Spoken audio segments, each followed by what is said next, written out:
तो टॉपिक है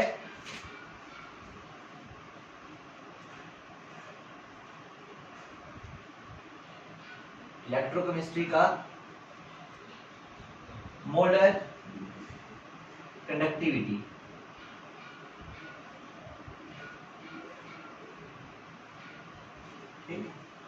molar conductivity को हम लैम्डा एम से डिनोट करते हैं।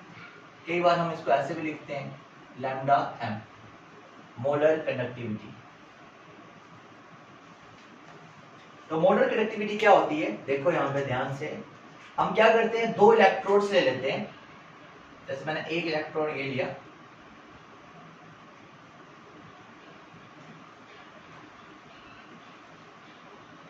ये आगे पहला इलेक्ट्रोड, और इसी के साथ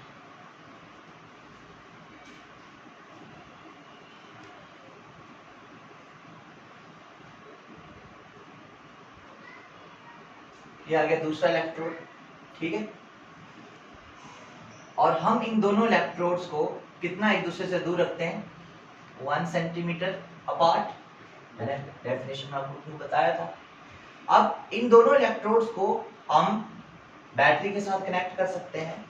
मैंने इसके बीच में ये जो दोनों इलेक्ट्रोड्स हैं, इन इलेक्ट्रोड के बीच में कितना इलेक्ट्रोलाइट डालना है, that is 1 mole of electrolyte. कितना इलेक्ट्रोलाइट डालना है, 1 मोल ऑफ इलेक्ट्रोलाइट। समझ में लगा। और 1 मोल इलेक्ट्रोलाइट कितना होता है, जितना उस सब्सटेंस का मॉलिक्यूलर मास होगा। 1 मोल कितना होता है, जितना सब्सटेंस का मॉलिक्यूलर मास होता है। समझ में लगा। जैसे अगर आपको इसमें NaCl डालना है 1 मोल, तो 1 मोल NaCl का मतलब है जितना उसका मॉलिक्यूलर मास है, that is 58.5 gram.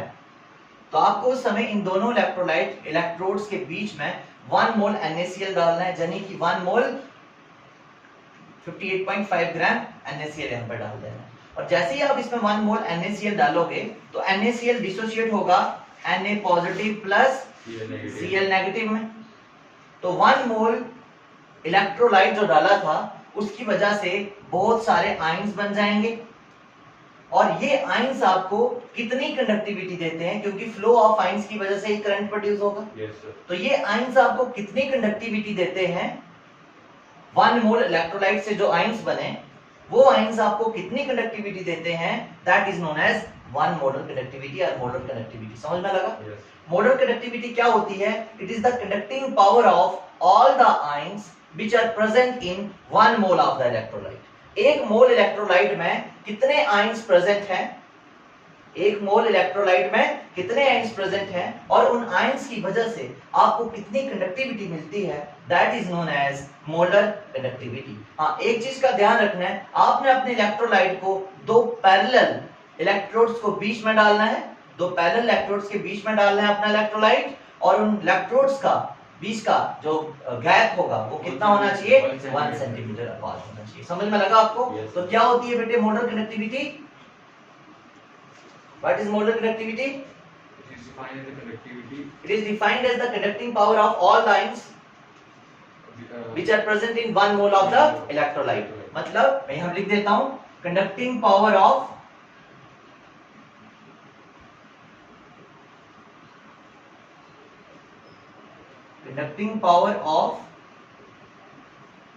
all the ions which are present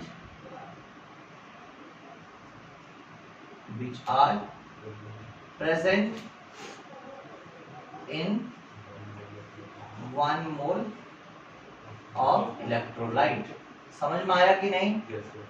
very good, ठीक है। अब इससे आगे हम बात करते हैं कि जो ये मोलर कंडक्टिविटी होती है, अगर हम इस मोलर कंडक्टिविटी को डाइल्यूशन के साथ देखना चाहें, कि अगर हम इस इलेक्ट्रोलाइट में पानी मिला दें तो क्या होगा। जैसे अभी आपने कंटेनर लिया था, मैं यहाँ पे अभी इलेक्ट्रोलाइट बनाने वाला हूँ। देखो ये है कंटेनर, इलेक्ट्रोलाइटिक टैंक है ये। इसके बीच में आपने दो इलेक्ट्रोड्स डिप किए हुए हैं, मान लेता हूँ पैरेलल है, बीच का गैप है 1 सेंटीमीटर, और इसमें हमने NaCl डाल दिया 1 मोल। 1 मोल NaCl मतलब कितने ग्राम, 58.5 ग्राम। तो इसमें बहुत सारे क्या होंगे, Na पॉजिटिव और बहुत सारे क्या होंगे, Cl नेगेटिव। मैं Na पॉजिटिव को ब्लू डॉट से रिप्रेजेंट कर देता हूं और Cl नेगेटिव को रेड डॉट से रिप्रेजेंट कर देता हूं। तो इस सॉल्यूशन के अंदर बहुत सारे क्या होंगे, Cl नेगेटिव होंगे और बहुत सारे क्या होंगे, Na पॉजिटिव होंगे। समझ में लग रही है मेरी बात? Na पॉजिटिव भी है इसमें और Cl नेगेटिव भी है। और जब ये आयंस मूव करेंगे ना, यहाँ यहाँ पॉजिटिव वाले नेगेटिव की तरफ, नेगेटिव वाले पॉजिटिव की तरफ, ऊपर पैड लगाइएगा, है, तो ये आपको कंडक्टिविटी मिलेगी। लेकिन अब बात ये है, ये जो कंडीशन है ना, इसको एक बार हम ध्यान से देखते हैं। फर्स्ट ये Na पॉजिटिव है और इसके बिल्कुल साथ Cl नेगेटिव है, फिर Na पॉजिटिव है, फिर Cl नेगेटिव है, फिर Na पॉजिटिव है, Cl नेगेटिव है, Na पॉजिटिव है, Cl नेगेटिव है। ये आपके टैंक के अंदर की कंडीशन है, इलेक्ट्रोलाइटिक टैंक के अंदर की ये कंडीशन है। इन आयंस को पॉजिटिव वालों को मैं बोलता हूँ इधर मूव करना है, नेगेटिव वालों को उधर मूव करना है। लेकिन आप लोग मुझे एक बात बताओ, क्या ये मूव कर पाएंगे आसानी से? पॉजिटिव और नेगेटिव के बीच में अट्रैक्शन भी तो होगी। जैसे मैं यहाँ पे एक आयन कंसीडर करता हूँ, ये एक Na पॉजिटिव है और ये एक Cl नेगेटिव है। Cl नेगेटिव ने इधर जाना है, Na पॉजिटिव ने उधर जाना है। जब ये मूव करेंगे तो ही कंडक्टिविटी की वैल्यू आपको मिलने वाली है। लेकिन ये इतनी आसानी से मूव नहीं कर पाएंगे क्योंकि ये बहुत पास पास है। बात समझ लग रही है ना? क्योंकि आपने इसमें पानी जो है वो 1 लीटर डाला हुआ है, लिमिटेड डाला हुआ है, और ये आयंस बहुत क्लोज है एक दूसरे के, और ये दूर दूर नहीं जा सकते इतनी आसानी से क्योंकि इनके बीच में क्या है, अट्रैक्शन। तो अगर आप कंडक्टिविटी को बढ़ाना चाहते हो तो आपको पहले इस अट्रैक्शन को खत्म करना पड़ेगा, ठीक है ना? अब पार से हम इसमें पानी डाल देते हैं। पानी डालेंगे तो क्या होगा, मतलब आपने सोल्यूशन की कंसेंट्रेशन को कम किया। कंसेंट्रेशन को कम करना मतलब डाइल्यूट। जब आप सोल्यूशन को डाइल्यूट करते हैं तो डाइल्यूट करने से कंसेंट्रेशन कम होती है। समझ में लग रही है बात? तो जब आप इसमें पानी डालोगे तो ये आयंस थोड़े दूर दूर होंगे बेटे। जब आप इसमें वाटर डाल दोगे तो ये आयंस थोड़ा, इनको ज्यादा वॉल्यूम मिल जाएगा मूव करने के लिए, तो थोड़े ये दूर हो गए, लेकिन अभी भी थोड़ी बहुत अट्रैक्शन है। लेकिन कंडक्टिविटी की वैल्यू थोड़ी बढ़ेगी ना, क्योंकि आराम से मूव कर पा रहे हैं। और आपने और पानी डाल दिया तो ये और दूर हो गए, तो कंडक्टिविटी और बढ़ गई। इसका मतलब क्या है कि जो मोलर कंडक्टिविटी है वो डाइल्यूशन के साथ क्या होती जा रही है, पानी जब आप उसमें डालते जा रहे हो तो आयंस दूर होते जा रहे हैं और कंडक्टिविटी बढ़ती जा रही है क्योंकि वो आराम से मूव कर पा रहे हैं। बात समझ में लगी? तो इतना याद रखेंगे कि जो मोलर कंडक्टिविटी होती है वो बढ़ती जाती है पानी डालने से। तो डाइल्यूट जब हम करते हैं इलेक्ट्रोलाइटिक सॉल्यूशन को तो मोलर कंडक्टिविटी इंक्रीज होती है। अब क्वेश्चन ये आता है क्या वो हमेशा ही इंक्रीज करती रहेगी या किसी टाइम पे वो मैक्सिमम हो जाएगी, है ना? ये भी क्वेश्चन है, तो वो देखते हैं। एक टाइम मैं ये वाली कंडीशन मान लेता हूं कि आपने इसमें इतना पानी डाल दिया है कि इनके बीच की अट्रैक्शन टोटली खत्म हो गई है। तो जब अट्रैक्शन टोटली खत्म हो गई है तो अब पानी डाल के और कोई फायदा है नहीं, क्योंकि जितनी कंडक्टिविटी मिलनी थी वो तो यहाँ पे मिल जाएगी आपको। इसका मतलब आपको एक पर्टिकुलर टाइम पे मैक्सिमम कंडक्टिविटी मिलती है, ठीक है? और किस टाइम पे वो आपको मिलती है, जिस टाइम पे आप सॉल्यूशन को इनफाइनाइट डाइल्यूट कर चुके होते हो। कितना? उसको इनफाइनाइट डाइल्यूशन बोलते हैं। इनफाइनाइट डाइल्यूशन का मतलब क्या है कि एक ऐसी डाइल्यूशन जिस डाइल्यूशन पे आयंस के बीच का डिस्टेंस मैक्सिमम है और उनके बीच में कोई भी अट्रैक्टिव फोर्स नहीं है। उस समय कंडक्टिविटी की मैक्सिमम वैल्यू आपको मिलेगी और उस कंडक्टिविटी को उस समय हम क्या कहते हैं, लैम्डा एम इनफाइनाइट। क्या कहते हैं? Lambda M infinite. उस कंडक्टिविटी को बोला जाता है molar conductivity at infinite dilution. समझ में लगा ना? क्योंकि इनफाइनाइट डाइल्यूशन पे ही आपको मैक्सिमम कंडक्टिविटी मिलती है, क्योंकि उस टाइम पे आयंस के बीच का डिस्टेंस क्या हो चुका होता है, मैक्सिमम, और उनके बीच की अट्रैक्शन क्या हो चुकी होती है, खत्म। समझ में लगा? तो ये क्या है बेटे, lambda M infinite. What is lambda M infinite? It is molar conductivity at infinite dilution and it is a maximum conductivity. समझ में लगा? सो क्या है ये? बोलो, मैंने क्या बताया था आपको? Molar conductivity at infinite dilution. Molar conductivity at infinite dilution, और इसको बोलते हैं लिमिटिंग मोलर कंडक्टिविटी। क्या बोलते हैं? Limiting molar conductivity at infinite dilution. ये जो मैंने आपको केस बताया, ये केस स्ट्रॉन्ग इलेक्ट्रोलाइट्स के लिए था। किसके लिए था? स्ट्रॉन्ग इलेक्ट्रोलाइट्स के लिए। समझ में आया? तो इसका मतलब स्ट्रॉन्ग इलेक्ट्रोलाइट के लिए डाइल्यूट करने पे, सॉल्यूशन को डाइल्यूट करने पे कंडक्टिविटी की वैल्यू बढ़ती जाती है और एक लिमिट पे पहुंच के वो मैक्सिमम हो जाती है। और जब वो मैक्सिमम हो जाती है, हम बोलते हैं हम सॉल्यूशन को इनफाइनाइट लेवल तक डाइल्यूट कर चुके थे, और उस कंडक्टिविटी को बोलते हैं maximum conductivity at infinite dilution, और उसको किसके साथ डिनोट करते हैं? लैम्डा इनफाइनाइट के साथ। ऐसा क्यों हुआ वो भी मैं अभी आप लोगों को बताने वाला हूं कि मैंने स्ट्रॉन्ग इलेक्ट्रोलाइट के लिए ऐसा क्यों बोला। ओके, देखते हैं स्ट्रॉन्ग इलेक्ट्रोलाइट के लिए मैं ऐसा क्यों बोल रहा हूं। सो जो कंडक्टिविटी बढ़ती है ना, अब मेरी बात 2 पॉइंट में बताऊंगा, बहुत इंपॉर्टेंट है, ध्यान से सुनना, ठीक है। जो कंडक्टिविटी बढ़ती है ना, उसको बढ़ने के सिर्फ 2 ही रीजन होते हैं। पहला, न्यू आइंस की फॉर्मेशन। पहला पॉइंट क्या है? नए आइंस का बनना, क्योंकि अगर आइंस नए बनेंगे तो कंडक्टिविटी आयन पे ही डिपेंड करती है, तो ज्यादा आयन बनेंगे तो ज्यादा कंडक्टिविटी होगी। तो कंडक्टिविटी का बढ़ना, पहला पॉइंट किस पे डिपेंड करता है? न्यू आयंस की फॉर्मेशन पे। और दूसरा डिपेंड करता है इंटरेक्शन पे, कि अगर उनके बीच की इंटरेक्शन कम हो रही है तो वो आराम से मूव कर पाएंगे, कंडक्टिविटी बढ़ेगी। समझ में लग रही है बात? यानी कि आप डाइल्यूशन बोल सकते हो, है ना? डाइल्यूट करने पे अट्रैक्शन कम होती है। अब मैं यहाँ पे आपको स्ट्रॉन्ग इलेक्ट्रोलाइट की कहानी बताता हूँ। जैसे आपने NaCl लिया, ये एक स्ट्रॉन्ग इलेक्ट्रोलाइट है। अगर हम 4 मॉलिक्यूल्स NaCl के लेंगे और उसमें करंट पास करेंगे, इलेक्ट्रोलाइट इसको एक्वस फॉर्म में ले लो, जैसे आप इसमें करंट पास करोगे तो 4 Na पॉजिटिव बन जाएंगे और 4 Cl नेगेटिव बन जाएंगे। इसका मतलब क्या है कि जो स्ट्रॉन्ग इलेक्ट्रोलाइट होता है ना, वो शुरू में ही 100% डिसोशिएट हो जाता है, उसमें कोई भी नए आयंस नहीं बनते, जितने बनने होते हैं शुरू में ही बन जाते हैं। समझ में लगा? फिर उसमें कनेक्टिविटी सिर्फ एक ही फैक्टर की वजह से इंक्रीज होती है, और वो फैक्टर क्या रहता है वहां पे, कि पानी डालने पे इन आयंस के बीच का डिस्टेंस बढ़ता जा रहा है, अट्रैक्शन कम हो रही है, तो कंडक्टिविटी बढ़ रही है। जैसे आप 10 टाइम्स NaOH लोगे, ये भी एक स्ट्रॉन्ग इलेक्ट्रोलाइट है, तो जैसे ही करंट पास करेंगे 10 टाइम्स Na पॉजिटिव और 10 टाइम्स OH नेगेटिव बन जाएगा।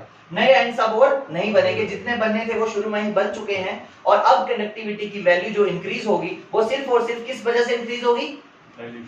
डाइल्यूशन की वजह से, कि डाइल्यूट करने पे आयंस तो नया नहीं बनेगा, बस जो बने हैं वो थोड़े दूर होते जाएंगे, अट्रैक्शन खत्म होती जाएगी और एक टाइम पे आके कंडक्टिविटी मैक्सिमम हो जाएगी, और जिसको हम बोलते हैं लैम्डा इनफिनिट। समझ में लगा? क्लियर हो रही मेरी बात की? लेकिन जो वीक इलेक्ट्रोलाइट होते हैं ना बच्चे, उसमें ऐसा नहीं होता। वीक इलेक्ट्रोलाइट में क्या होता है? जैसे वीक इलेक्ट्रोलाइट आपका acetic acid CH3COOH, weak electrolyte कभी भी 100% डिसोशिएट नहीं होते। वीक इलेक्ट्रोलाइट कभी भी 100% डिसोशिएट, कभी भी का मतलब है कभी भी नहीं होंगे, चाहे 10 साल लगा लो, 20 साल लगा लो। समझ में लग रही है बात? जितना मर्जी टाइम लगा लो, ये कभी भी 100% डिसोशिएट। अगर आपने इसके, मैं एग्जांपल देता हूं, 100 मॉलिक्यूल्स दिए, तो यहां पे ये कितने डिसोशिएट होंगे वो हमको पता नहीं है, कि आपके कितने CH3COO नेगेटिव बनेंगे और कितने H पॉजिटिव बनेंगे, लेकिन ये पता है कि ये कभी भी 100% डिसोशिएट नहीं होगा। समझ में लगा? ये कभी भी 100% डिसोशिएट नहीं होगा। अब आप अगर वीक इलेक्ट्रोलाइट लेते हो और वीक इलेक्ट्रोलाइट में आप पानी मिलाते हो, तो पानी मिलाने से क्या होगा पता है? जितने आयंस बनने थे उतने नहीं बने ना, इसमें तो धीरे धीरे बनते रहेंगे, क्योंकि पानी डालने से नया आयन बनेगा। हो सकता है 2 घंटे में एक आयन डिसोशिएट हो रहा है, हो सकता है 15 घंटे के बाद दूसरा आयन डिसोशिएट हुआ। इसका मतलब यहाँ पे कंडक्टिविटी नए आयंस के बनने की वजह से इंक्रीज होगी, लेकिन इंक्रीज बहुत धीरे धीरे होगी। बात समझ में लग रही है? मेरी बात क्लियर हुई कि नहीं? वीक इलेक्ट्रोलाइट कभी भी 100% डिसोशिएट नहीं होता, और अगर वो कभी भी 100% डिसोशिएट नहीं होगा तो इसकी मैक्सिमम कंडक्टिविटी कितनी आएगी वो हमको पता नहीं चल पाएगा। क्लियर हुआ? क्योंकि मैक्सिमम कंडक्टिविटी सिर्फ उसी की पता चलती है जो स्ट्रॉन्ग इलेक्ट्रोलाइट हो और जो 100% डिसोशिएट, जिसमें कंडक्टिविटी बढ़ने का कोई कॉज ना बचा हो। लेकिन इसमें तो कंडक्टिविटी बढ़ने का कॉज बचा है ना, वो क्या कॉज बचा हुआ है? कि इसमें नए आयंस बनते रहेंगे। किसकी वजह से बनते रहेंगे? डाइल्यूशन की वजह से। जैसे जैसे पानी मिलाते रहोगे, इसमें नए आयंस जनरेट होते रहेंगे और कंडक्टिविटी की वैल्यू धीरे धीरे धीरे धीरे धीरे इंक्रीज करती रहेगी, लेकिन कभी भी मैक्सिमम नहीं होगी। मतलब इन दोनों का मतलब पता क्या है कि अगर तुम दो स्टूडेंट्स हो, अगर मैं दोनों को 1000 रुपीज दूं और मैं बोलूं खर्च करो, और एक बहुत ऐसे खर्च करने वाला है और एक बहुत कम खर्च करता है, तो जो एक खर्च करने वाला उसने तभी खर्च कर दिए सारे के सारे, खत्म कहानी। लेकिन जो कम खर्च करने वाला मुझे पता है वो कभी भी 1000 रुपए खर्च नहीं करेगा, लेकिन करेगा जरूर, लेकिन धीरे धीरे धीरे धीरे, तो उसका 1000 रुपया कभी भी खत्म। तो अगर मुझे पूछेगा बताओ इस बंदे ने 1000 रुपया कब खत्म किया अपना पूरा, मैं बोलूँ मुझे तो पता ही नहीं है ये कब करेगा खत्म, हो सकता है मेरी जिंदगी निकल जाए इसने खत्म ही नहीं किया हो, क्योंकि वो बहुत स्लोली क्या होता है, डिकम्पोज होता है, लेकिन होता है। मैक्सिमम नहीं होता, वही तो बता रहा हूँ, ये कभी भी मैक्सिमम आयोनाइज नहीं होगा, हम नहीं देख पाएंगे उसको 100% डिसोसिएट होते हुए। अगर ये 100% डिसोसिएट हो गया तो स्ट्रांग बन गया ना, बात समझ में लगी। और जो वीक इलेक्ट्रोलाइट होते हैं जो 5% से ज्यादा कभी डिसोसिएट नहीं होते, अगर 5% से ऊपर वो डिसोसिएट होना स्टार्ट हो जाए हम उनको स्ट्रांग की कैटेगरी में डाल देते हैं। समझ में लगा? तो ये समझ में आया। अब मुझे एक बात बताओ, मैं यहाँ पे दो चीजें लिख रहा हूँ, लैम्डा एम इन्फिनाइट जो है हम कौन से इलेक्ट्रोलाइट के केस में निकाल सकते हैं? स्ट्रांग के केस में निकाल सकते हैं, और वीक के केस में, वीक इलेक्ट्रोलाइट के केस में हम इसको नहीं निकाल सकते, क्योंकि वीक इलेक्ट्रोलाइट जो होता है वो 100% आयोनाइज या डिसोसिएट नहीं होता, और जो चीज 100% आयोनाइज नहीं होगी हम कैसे बता सकते हैं कि इसमें टोटल आयंस कितने बने? क्योंकि आयंस की वजह से ही तो कंडक्टिविटी मिलेगी। समझ में लग रही है मेरी बात? अब अगर हम एक ग्राफ प्लॉट करें, देखते रहना बेटे, मैं दो ग्राफ प्लॉट करूंगा, एक दो, यहां पे हम ले लेते हैं कंसंट्रेशन, क्या ली?